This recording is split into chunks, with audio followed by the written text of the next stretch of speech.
esos cargos con ese nivel de responsabilidad. ¿Y en qué momento, no sé si recuerdas el momento en el que ella te planteó el ser la coordinadora de su eje económico y además ser la interlocutora con los empresarios a nivel nacional e internacional?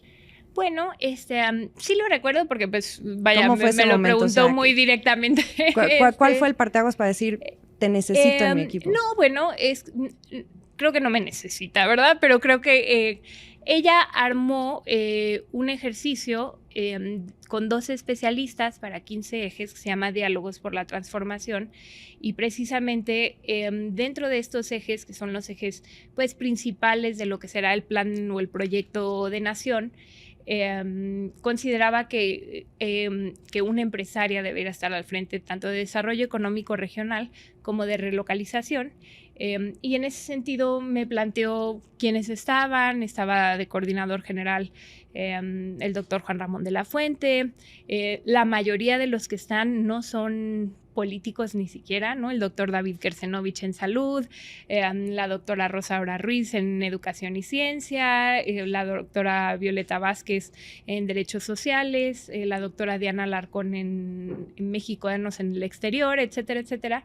Y en ese sentido ella planteó un ejercicio no partidista que precisamente se pudiera enfocar primero en escuchar, ¿no? Que por eso se llaman diálogos, en que escucháramos, en mi caso, a cámaras, asociaciones, empresas tractoras, embajadas o digamos oficinas comerciales de diferentes países, también a colaboradores, etcétera. Y segundo, que enriqueciéramos un proyecto, porque no es un proyecto de gobierno, es un plan para el país de largo plazo de cómo podemos pasar, cómo aprovechamos esta oportunidad única que es el nearshoring, ¿no? Que es, digamos, dentro de esta reconfiguración del mundo, tanto del lado del capitalismo como de la globalización, donde en el capitalismo estamos dando preponderancia al ESG, el capitalismo consciente, desde luego las eficiencias, la competitividad, la productividad, pero también el impacto social y medioambiental que se tiene dentro de las inversiones. Y por otra parte, esta nueva forma de globalización que se da en regiones, y nosotros siendo pues la región económica más importante del mundo, ¿cómo traducimos estos niveles de inversión y esta gran oportunidad para crecimiento en verdadero bienestar para todos? Entendiendo el bienestar como acceso a derechos económicos, sociales y culturales para todos. Y ahí me gustaría interrumpirte. ¿Cuál es tu diagnóstico sobre la situación actual de las empresas, el futuro de las empresas? ¿Hacia dónde van? ¿Qué momento está viviendo el país? ¿Hacia dónde vamos? Creo que es una oportunidad histórica. Considero que México debe ser líder indiscutible de ambas cosas, de la nueva forma de globalización, de la nueva forma de capitalismo. Creo que las empresas sienten esto, y lo hablo por las mías, desde luego. Nosotros tenemos 3 plantas de plástico termoformado para automotriz Tier 1 y Tier 2. Pues ya están vendiendo 60% más que hace 2 o 3 años, ¿no? Vaya, es año de pandemia, entonces si lo ponemos a 2019, creo que en la parte, nosotros tenemos el almacén general de depósito más grande del país, se llama Almer, Almacenadora Mercader. Pues también tiene un crecimiento importante y tiene 14 nuevos proyectos de parques industriales, de parques logísticos. Entonces creo que el país es un país lleno de oportunidades.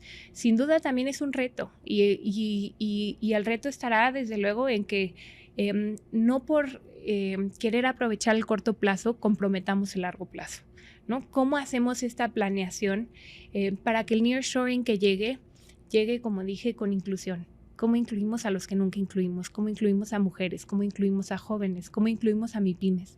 ¿Cómo incluimos a los estados del sur? Y ahora vamos para allá. Pero ¿cómo estás convenciendo tú al sector empresarial de que Claudia Sheinbaum es la opción, ahora que me hablas de ver hacia el largo plazo, cuando también venimos de unos 6 años en donde se han visto puros exabruptos con la iniciativa privada y el presidente López Obrador? ¿Cómo convences tú al sector empresarial de que es Claudia Sheinbaum? Yo te diría 3 cosas. Lo primero es que los mayores éxitos de esta administración fueron acordados con la iniciativa privada. ¿Cuáles? Y no se puede decir que hayan sido exabruptos. El aumento del salario mínimo, la reducción o la eliminación del outsourcing, que era pues una forma, de quitar las prestaciones de seguridad social a empleados que las requerían, y la reforma de pensiones. Las 3 cosas que se hicieron de acuerdo con la iniciativa privada. Entonces, eso es lo primero. Lo segundo es que tú preguntarás a cámaras, a empresarios, a asociaciones, y te pueden dar el diagnóstico que ellos consideren del país, y que además pues es un tema que cada uno te dirá en qué talante lo ve. Pero cuando tú les preguntas ¿y cómo están tus empresas?, es una muy distinta percepción, porque todos no solo consideran que están bien, consideran que están mejor que hace 6 años sus empresas. Y lo tercero es que el país no es el mismo en 2018 que es en 2024. Y no se puede querer hacer lo mismo por más de que vaya a haber lo que nosotros llamamos continuidad con cambios. El construir sobre lo que ya está hecho, y sobre todo otra vez sobre estos principios de prosperidad compartida, un estado de derechos para todos. Ha habido cosas que han, por ejemplo, fortalecido al mercado interno, y que lo que hace meses, no años, era controversial, como los programas sociales, por ejemplo. Ya aparentemente no hay controversia en eso, ¿no? Ya hay un acuerdo generalizado de que no solo son necesarios, sino que son benéficos, que fortalecen el mercado interno incluso. Entonces yo te diría, se han ido cayendo algunas de las percepciones, ¿no? Que no puede haber subir al salario mínimo sin la inflación, que no puede haber seguridad o programas de transferencia social sin tener o teniendo finanzas públicas sanas. Creo que se han ido rompiendo esos paradigmas, y creo que finalmente yo cuando voy a los empresarios, otra vez, mis objetivos son enriquecer el plan de gobierno o el plan de país, y escuchar sus problemáticas y sus propuestas. Mi fin no es ir a convencer a nadie de que voten por nadie. Y creo que la virtud máxima del grupo de diálogos por la transformación es que estamos preocupados del día cero. ¿Qué pasa después de la elección?, ¿no? Estamos confiados en que la doctora Sheinbaum va a ganar, vaya, así lo dicen todas las encuestas.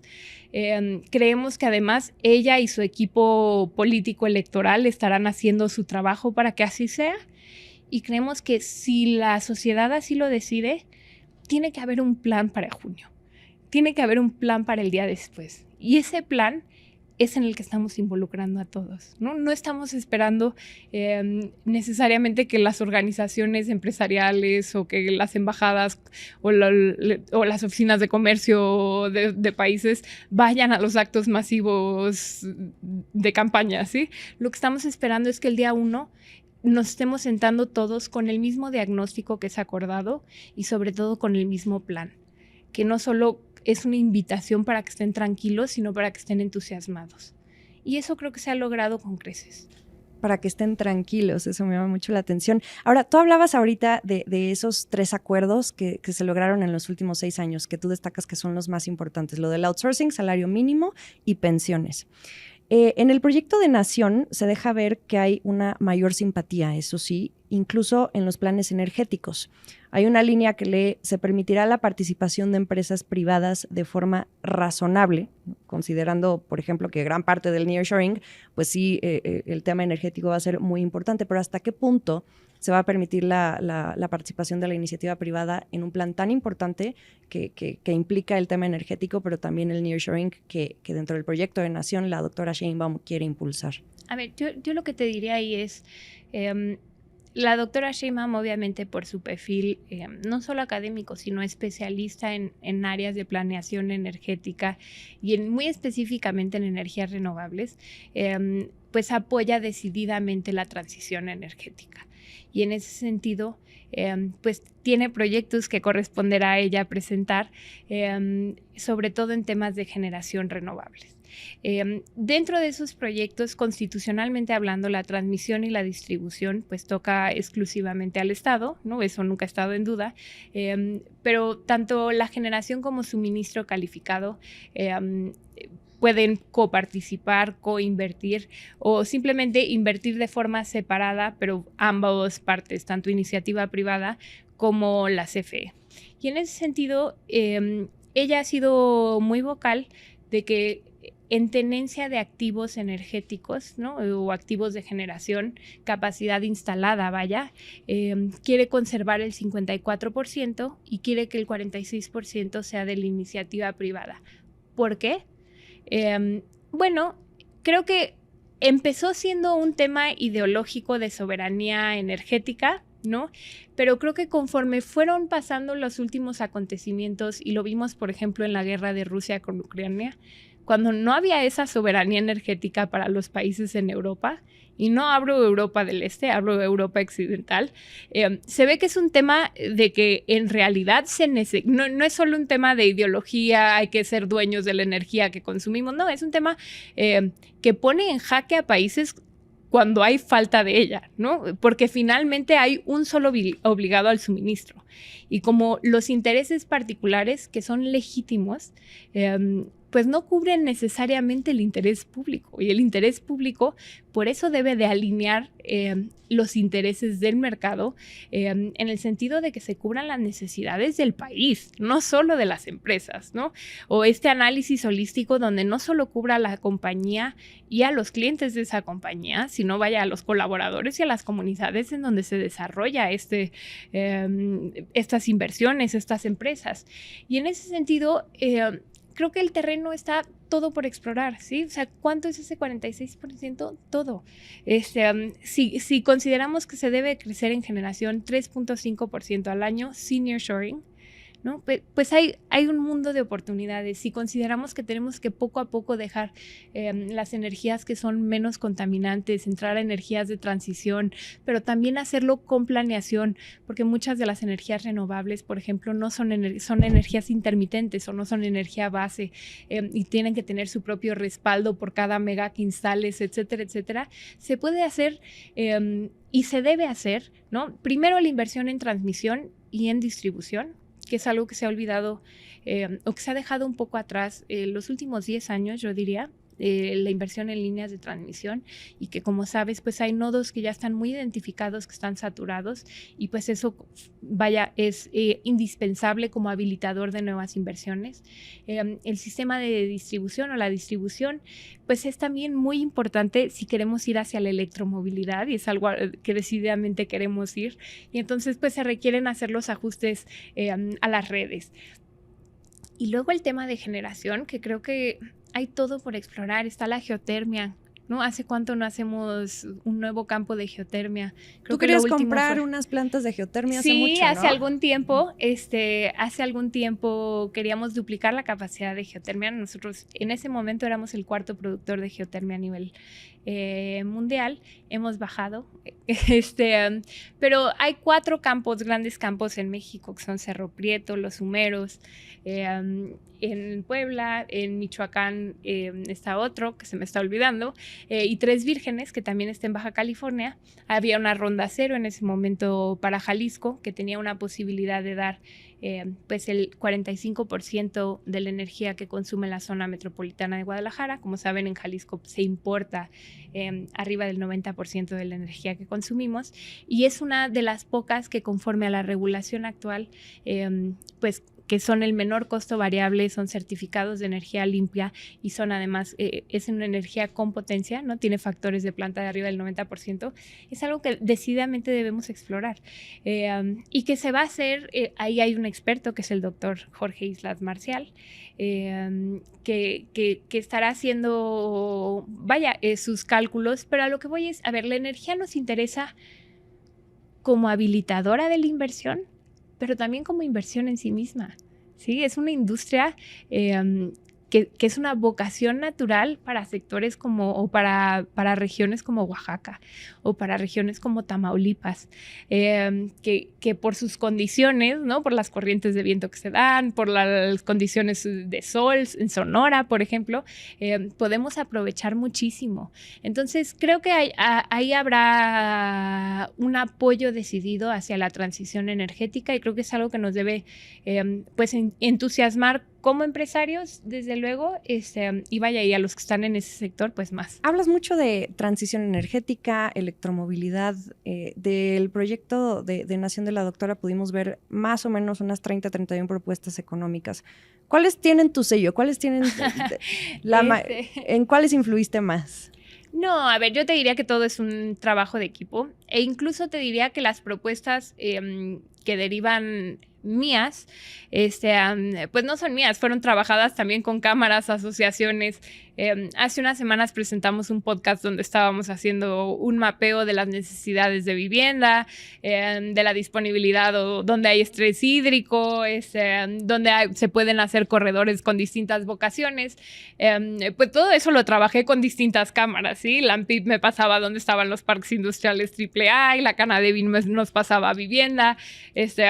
Trabajábamos con universidades, donde están las universidades o los tecnológicos para ver dónde está lo que nosotros consideramos educación para la relocalización, y a partir de ahí formulábamos las propuestas. Yo te diría, creo que hay muchas de las propuestas que hicimos fueron recogidas, digamos, dentro de los 100 dentro de los 100 puntos, pero también es cierto que por la propia naturaleza del evento, pues eran puntos muy generales, ¿no? Para sí, todos estos puntos sí. generales, pues desde luego hay sí, muchos documentos que te precisan cómo, cuándo, dónde, y sobre todo tienen en cuenta, y creo que en eso, aunque eran generales, eran muy realistas, ¿no? Siempre metía progresividad, vamos a ir incluyéndolo. Si leen los puntos, sí eran generales, pero eran lo suficientemente específicos como para dar un mapa, una ruta de cómo se iba a iniciar y cómo se continuaría expandiendo sobre estos derechos. Yo te diría, hay una participación grande tanto del equipo de la doctora como de la sociedad. Y de la parte de empresarios, ¿qué otros empresarios así como tú están muy inmersos? Yo creo que eso le toca a cada uno de esos empresarios decirlo, pero yo te diría que hay un gran apoyo. No eres la única. Gran apoyo. No, desde luego no soy la única ni la más importante. Creo que hay gran apoyo de todos los empresarios, que otra vez, que ven en ella cero improvisación, ¿no? Que ven en ella capacidad probada, que ven en ella un gran equipo, ¿no? Que a lo mejor no se ha visto en los otros candidatos, un equipo sólido técnico, más allá de lo electoral, y que ven en ella, creo yo, una distinta forma de hacer política, ¿no? Porque ella ha sido una política pues muy sui generis en el sentido de ser científica, de ser académica, de tener equipos muy especializados, y creo que eso es algo que gusta mucho. Tú me dices que la doctora es muy sui generis, pero aún así trae un discurso muy apegado a quien posiblemente releve si es que logra ganar la elección. Hay muchas veces que la percepción le gana a la realidad. Pues yo te diría, y otra vez, ella lo dice pues abiertamente, nunca olvidaré que somos parte de un movimiento, ¿no? Y creo que además no tiene por qué olvidarlo. ¿Tú dirías que los empresarios están viendo su propia personalidad? Yo creo que... más que dar continuidad. Claro, porque la tiene, ¿no? O sea, no es que estén viendo algo que no está. Vemos algo que cuando la conoces es obvio.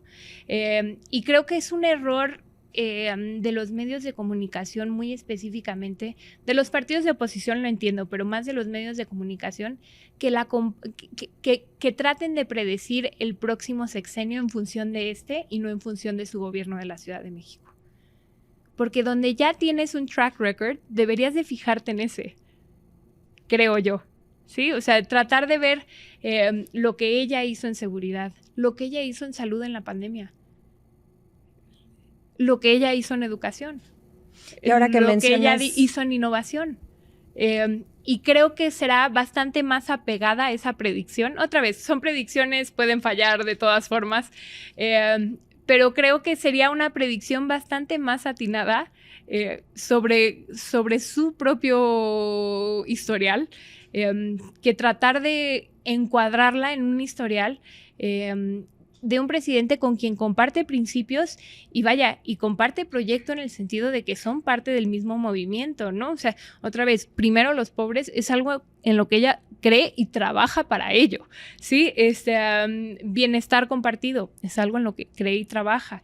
Pero ninguna de estas nociones es ni antiempresarial ni radical, ¿sí? O sea, no es radical pensar que el bienestar debe ser compartido. Y ahora que mencionabas a su trayectoria en el gobierno, en su jefatura de gobierno en la Ciudad de México, creo que también ahí hay otro personaje clave. Y ahora que me hablas de todos estos proyectos que ya enlistamos rápidamente y en los que están trabajando dentro del eje económico, pues también se necesita mucho dinero, muchos recursos. Y hoy por hoy la conversación va hacia otro lado y el déficit fiscal y lo que va a venir en los próximos años o que si se está gastando más en programas sociales, etcétera.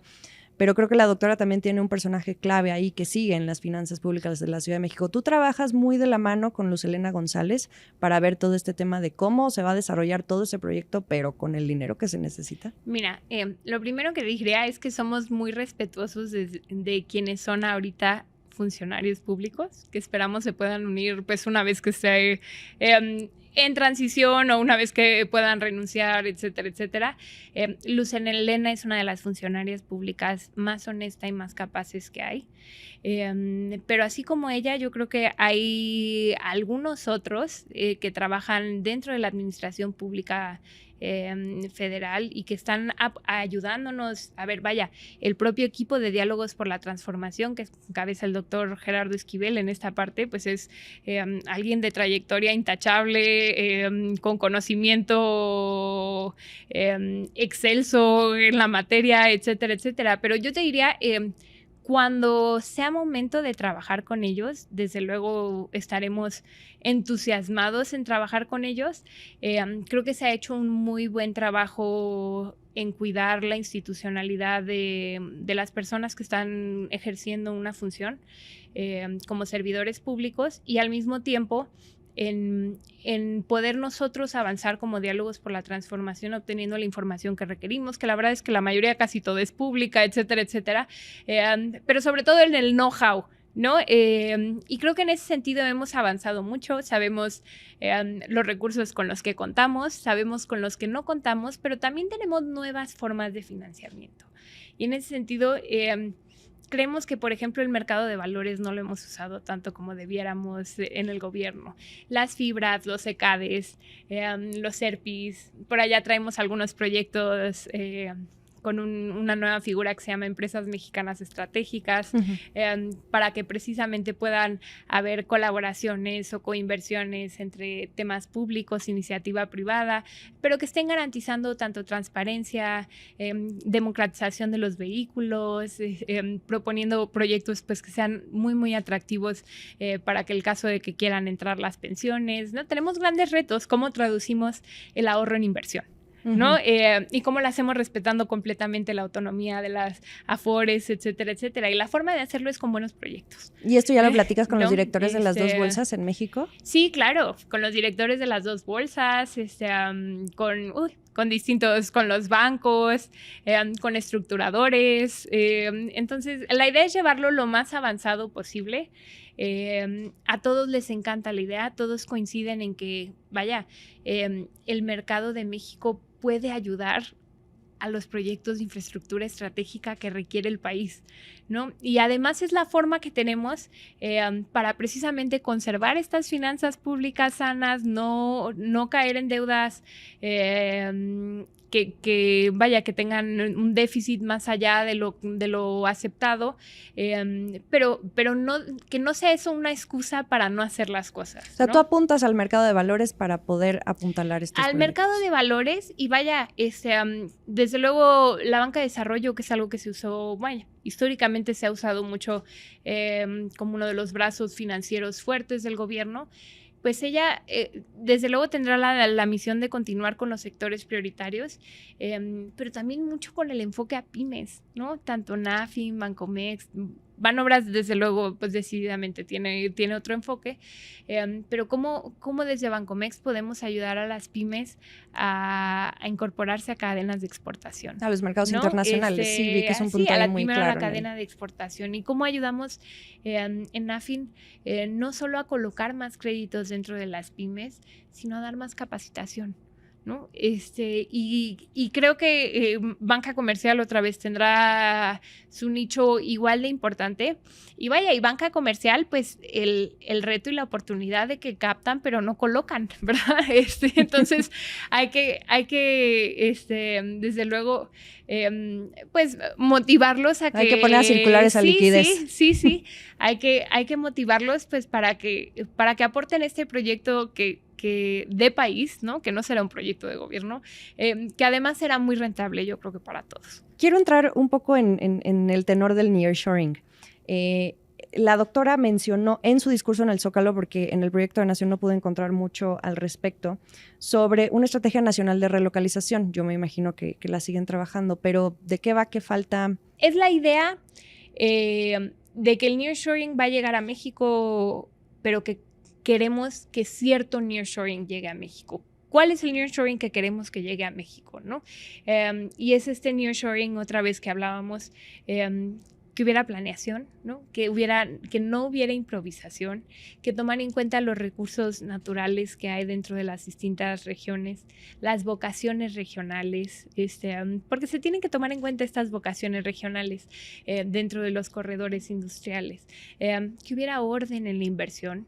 Nosotros decíamos, a ver, los corredores industriales que queremos hacer, ¿por qué queremos hacer corredores industriales? Porque es una forma, de ordenar la inversión, no solo la privada, sino la pública. ¿En dónde meto mis canicas para desatorar ciertos embudos que hay, ¿no? ¿Dónde están estos nodos congestionados de electricidad? ¿Dónde están estos libramientos carreteros que requiero o estas ampliaciones carreteros que requiero? ¿Dónde necesito invertir en subestaciones eléctricas? ¿Dónde no hay gas? Donde tiene que pasar los gasoductos o donde sí hay, pero no lo suficiente para el consumo. Donde hay conexiones con puertos, con ferrocarriles, con aeropuertos si es carga especializada. Y estoy viendo que se fueron más por el centro, bajío y norte, pues es noreste, todo. Con los polos de desarrollo, ¿no? No, pues yo te diría, son los 10 corredores abarcan todos los estados, no todas las partes de todos los estados, ¿no? Pero todos los estados en alguna medida.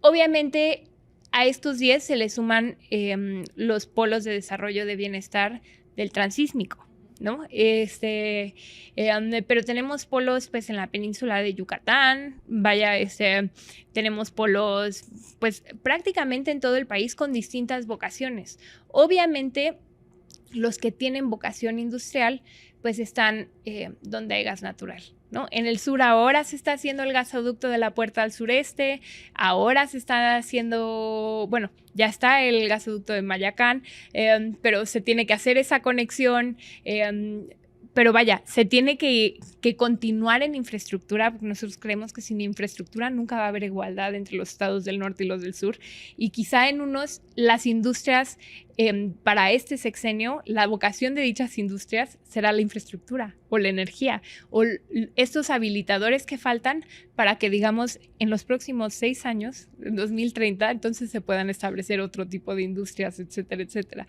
¿no? Pero la industria del turismo, pues esa es naturalmente, en todo el país, porque todo el país tiene costas y tienen muchas otras bellezas arqueológicas, etcétera, que ofrecer, pero vaya, pues Cancún es pues uno de los baluartes del turismo a nivel mundial, ¿no?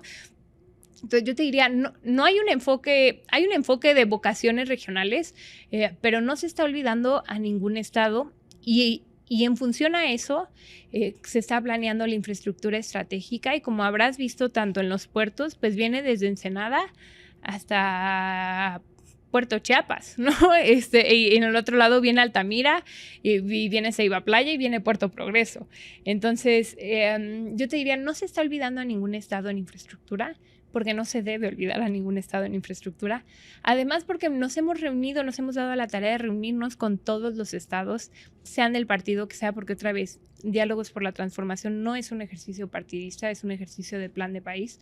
Y hemos también recogido sus problemáticas locales y sus propuestas de proyectos estratégicos locales. Y dentro de todo este plan, ¿cuánto estimas tú que pueda crecer México? Híjole. Bueno, lo primero que yo te diría es que creo que tendríamos que estar dentro de las 10 economías más importantes del mundo próximamente. Creo que debería de estar creciendo, vaya, y eso es como para el cuarto o quinto año, al 5%, 4 o 5%, vaya, al poquito menos promedio. del doble, ¿no? Sí. Pero creo que hay índices específicos en los que también se deben de buscar mejoras, ¿no? El índice de competitividad logística, por ejemplo, ¿no? O sea, como un país que es la 12ª economía en el mundo, estás en el número 66 o en el número 70, depende de qué estudio tomes, ¿no?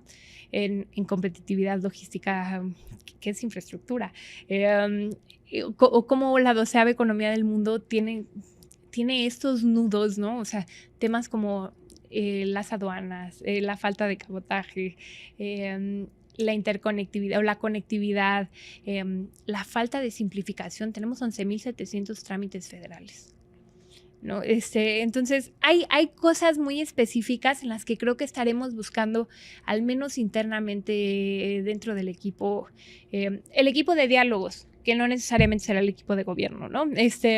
Pero mejoras importantes, ¿no? Y ahora, Altagracia, ya para ir concluyendo esta conversación, los negocios del holding que tú lideras abarcan sectores estratégicos para el país. No solo está la producción de maíz con Minsa, el almacenamiento agropecuario con Almer, el transporte, el desarrollo urbano, la manufactura automotriz, por mencionar algunos, porque sí, tu holding es bastante amplio.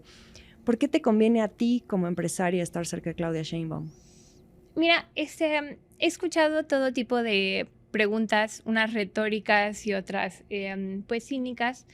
Yo creo que, yo te diría, en primeras, desde luego, estamos en sectores estratégicos en el país. Eso ha sido una tesis de nuestro grupo, pues desde que inició realmente, ¿no? Entonces, no es una casualidad que estemos en sectores estratégicos. Creo que tampoco es una casualidad que hayan elegido a una persona que esté en sectores estratégicos y que mayormente no vende a gobierno, porque uno, no hay conflicto de interés, ¿no? Es muy menor lo que se vende a gobiernos. Vaya, mi fuerte pues son los IMTs, son los tortilleros. En Almer decididamente no se trabaja con gobiernos, es con productores y o con empresas, dependiendo si es Almer o Almer Logística, o con bancos incluso para la verificación de garantías. En plásticos pues son empresas, pues incluso las automotrices son internacionales, ¿no? No son ni siquiera mexicanas. En Dina, que es la única que, vaya, vende a transportistas, pero hay ciertos casos en donde los gobiernos locales estiman que ellos deben de ser propietarios y luego subcontratar la operación del transporte público, ¿no? Pero tampoco es, vaya, la norma general. Entonces, yo te diría, no se está buscando ni un beneficio a las empresas, ni un beneficio personal con esto. Creo que es un beneficio para el país que alguien que precisamente participa en sectores estratégicos tiene mayor sensibilidad de cómo las políticas públicas pueden incidir en estos sectores estratégicos para crear círculos virtuosos o viciosos. Y pues para tratar de que estos círculos que se creen a partir de las inversiones que estarán llegando, tanto de empresarios extranjeros, pero sobre todo de empresarios nacionales, porque el 82% de la inversión en el país es de empresarios nacionales. Entonces, no olvidar a ellos, que estamos vinculados a pymes, que son sectores que históricamente han tenido pues retos como la formalidad, etcétera, etcétera. Todos ellos los que mencionas, el campo, pero también el transporte público, pero también el tema de las IMTs, y que hemos sido, creo yo, hasta donde podemos, factores de cambio dentro de estos sectores, que hemos logrado hacer transiciones muy exitosas del hombre camión al ruta empresa, etcétera, etcétera, y donde creo que se han logrado crear círculos círculos virtuosos que atienden a las distintas problemáticas de los sectores y que se pueden replicar en otros sectores donde no estamos, ¿no? Como la farmacéutica, o la de dispositivos médicos, que no estamos aquí, pero tenemos algunas inversiones internacionales, y la de semiconductores o la de electrónica. Entonces creo que pues es realmente porque queremos al país, ¿no? Estamos agradecidos con el país y porque creemos que el país lo puede hacer todavía mejor. Y ese es el chip que tú, así como dices que buscas en medio de estos diálogos llevar la tranquilidad o tranquilizar. No, yo digo que no es tranquilidad, es emoción. Emoción, ok. Porque okay. vaya, tiene que Pero haber sí entusiasmo. mencionaste tranquilizar sí, no, a los, es que no es solo tranquilizarlos, es decirles, oigan, aquí hay una buena oportunidad. Y otra vez, no es el tema del gobierno, es aquí hay un tema coyuntural de país y si hacemos bien las cosas, gobierno, iniciativa privada, academia, esto puede cambiar al país. ¿Y qué le dices tú a la doctora y al resto de su equipo, sobre todo pues la parte político, el ala, exacto? O sea, ¿qué chip intentas cambiar en ellos, ¿no? A este movimiento que se autodenomina la Cuarta Transformación? Bueno, que decididamente hay una responsabilidad enorme de concretar las ideas y los postulados de la transformación, ¿no? Eso se